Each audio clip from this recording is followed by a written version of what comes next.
Tonight, I'm delighted to have one of Sherry's biggest supporters with me. Elisabeth Hasselbeck is, of course, a View co-host on ABC's hit daytime show, The View. Hi. Always good to see you. Have a seat. Make yourself right at home. I'm going to just do some bad chair dancing to protest Sherry's voting off of chair dancing. Yeah, do you like it? Bad chair dancing. Bad chair dancing. That's it. It's over now. I think she got kicked off after having done some good chair dancing or floor dancing. First of all, thank you for being here for the show. I loved her Newsmaker dancing. interview. It was very sad. You know, of course, as friends of Sherry, we were rooting for her. As a colleague and co-worker of Sherry's, you were especially rooting for her. Of course. She was so emotional. What did you say to her when you first spoke with her after she got the You know, I news? texted her right away as soon as I saw, and I was sitting with my husband. I had been texting Sherry back and forth, and she's a love, and she had the best spirit, and I know how much this meant to her, and I was in tears. But I thought the message that she sent was ultimately more successful than any shiny trophy she could have taken home from a win. And I think that that message is, don't be afraid, run to it, and you can actually find something so perfect on the other side of that fear. And I just, kudos to her. I love her so much. Well, she has such a positive spirit. I've always felt that anytime you're around her. I mean, it's this truly infectious energy. But I also know, and you mentioned, this was such a big deal for her doing this, that it had to have been so hugly disappointed. Sure. Are you a little worried about her? I mean, No. I'm sure she'll be fine, but this is going to take a little recovery time. If anyone who knows Sherry knows one thing, she can take this in stride, and she takes it with great faith and knows that there's a bigger picture involved. And this was something that was a great challenge for her, and I've never seen anyone embrace it like she did. And so I'm just so proud of her for taking it on, and I'm not worried about her one bit. There's more to come from Sherry Shepherd. It's a big chance to really leap beyond yourself, and that's what Sherry did. And how can you not just be proud of that? You guys at The View have been very supportive, rallying around here throughout the whole thing. All right, so Sherry's done with it. Maybe they'll take a break next season in terms of having another View co-host on, but would you do it if they came running? You just saw my bad chair dancing. That was chair dancing, Elizabeth. I don't have any I want to skills. see you in the ballroom. Well, a lot of people go on that show never having had skills. Right? Seriously, have they approached you before? No, yes, once. I can't go. I can't do it. I've got too many things going on. And you danced to Sherry's wedding. That was fantastic. No, Sherry will dance. I will run. That's it. All right. And we'll talk about your running. You're doing it for a great cause. I want to hear about that in just a moment. So she's not going to do Dancing with the Stars. There is another star that has everybody talking today, and I want to talk to you about this. Jessica Simpson. Yes. Now, she is very pregnant, as we know. And for some strange reason that I still can't wrap my head around, some critics, people are actually going after her for how much weight she has gained while she's pregnant. It befuddles me. I don't understand it. I think it's ridiculous. What's your reaction when you see something like that, having born children yourself and being in the public eye? Having gone through pregnancy 3 times myself, I throw the flag at anyone who comments on a woman's weight or appearance during that time, outside of saying, wow, you're glowing and beautiful. I mean, I think women really take joy in feeling as though during that time their bodies are really there to host and grow this baby inside of them. And you know what, for anyone to comment on her weight at this time, I think they should be denied all snacks for the rest of her pregnancy.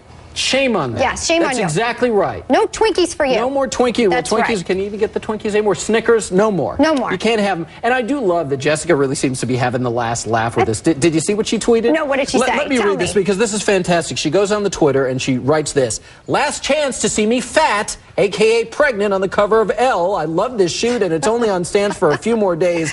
I think it's great that she's keeping such a cool head about this. Does that surprise you at all, though? Because she's been under attack for a long time for all the wrong reasons, if you ask me. Of course. You know, I think she's lovely, and I think that she's going to be a great mom, and I really hope she's enjoying this. I, quite frankly, like to get pregnant so I can enjoy snacks without any guilt. That's part of the side benefit of the pregnancy, right? Right, because as soon as she has the baby, don't worry, and she knows this is coming. She's been in the media long enough to know it. As soon as she has that baby, they are like, great, had the baby, check. Now let's get her on a scale every day and see how long it takes her to lose the baby fat. Well, ridiculous. There will be the post-baby weight watch, and then hopefully there'll be the magazine cover saying, how did she lose so much weight? Was it healthy? I mean, you know, it's all coming down the pipe. Is she eating now that she's a mom? Is she mama-rexic? Well, you'll see all these headlines, I promise. Oh, you had to endure some of that yourself, didn't you? Sure. Okay. Another star right now who's catching some flack about weight, Miley Cyrus, and that's because she's slimmed down. Now, Right. there are some critics out there that have even called her anorexic. I want to read what she tweeted in reaction to this, and I give Miley a lot of credit for speaking out and being so blunt. For everyone calling me anorexic, I have a gluten and lactose allergy. It's not about weight, it's about health. Gluten is crap, spelled with 4 P's. Anyway, Miley even went as far to say that everyone should go gluten-free for a week. Now, some medical experts did slam her for saying that gluten should be out of everybody's diet since some people should not be gluten-free. That's what's come out. You literally wrote the book on this. We've talked Right. about this before. Deliciously G-free is what you wrote. You are gluten-free. Yes. So do you agree, I mean, with what Miley said or what the medical experts said? What's the reality there? Well, here's the reality of both, because I love a majority of my great friends have gone either gluten-free or they are experts in the medical field surrounding this. So I like to take my diet advice and medical advice from medical experts, and that's what I've done when I wrote the G-free diet and when I wrote my cookbook, Deliciously G-free. I actually provided great recipes that are gluten-free that reduce inflammation. And if you do have a gluten allergy, and right now it's up to 13% of people that do, and if you do have celiac, and that's 1% like me, this is a great way to eat. And reducing inflammation will ultimately lead to better health and better fitness. And, you know, some people do experience a slim down. It's up to individual. If you're eating gluten-free donuts all day long, you're not going to slim down. But if you follow things like I outline out in Deliciously G-free, you can. And I do think that everyone from Dr. Oz to Dr. Peter Green would recommend that people do see how they feel in a gluten-free diet. Ultimately, you want to get tested for celiac prior to going gluten-free. So people need to check it out for themselves. And meanwhile, you know, you have all of this knowledge, your writing is going on, you're co-hosting on The View every day, and you're running all the time, including in a half marathon on Sunday. Yeah. My big joke is that I run so that I don't get pregnant again from my husband. Keep away from the hubby. Yeah. And this is for a good cause. It is for a great cause. You know, the More+Fitness women's half marathon is remarkable. You've got 10,000 women running in New York City, and I love just the visual of it because it's strong women running the city. I love it to death. Kicking some asphalt, as I like to say. Nice. But, you know, I'm actually running as Team Noji, which is a protein, gluten-free, all-natural line that I developed, and also, more importantly, Team Red, White, and Blue, and that's teamrwb.org. You can check it out. It's about veterans reintegration, and it's about a buddy system. When veterans come back, they buddy up with somebody here. Great. And so I'll be running in honor of all the men and women who have given their lives and sacrificed for our country. Good for you. Thanks. I'm so pleased that you're doing it. I'm sorry about Tim. Come cheers on April 15th, Sunday, 8 a.m. Sorry about your husband that you're running from. No, I'm just kidding. I run toward him.